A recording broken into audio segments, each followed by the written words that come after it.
Allahumma a'inni, ya Allah tolonglah aku, ala zikrika, untuk sentiasa mengingatimu, wa syukrika, untuk sentiasa berterima kasih kepadamu, wa husni ibadatik, bantulah aku ya Allah untuk memperelokkan ibadahku kepadamu.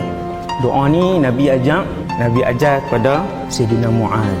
Kita jarang meminta, sedangkan Allah itu suka manusia yang paling banyak memohon kepada Allah.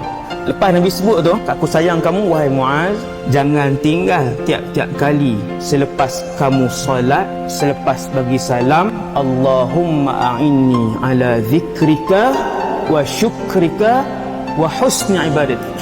Ibu ayah sekalian, manusia bila dia jadi orang yang paling mengingati Allah, orang yang paling berterima kasih kepada nikmat yang tak boleh dikira daripada Allah, dan orang yang paling baik ibadahnya, maka dia adalah manusia yang paling baik di sisi Allah Subhanahu Wa Taala.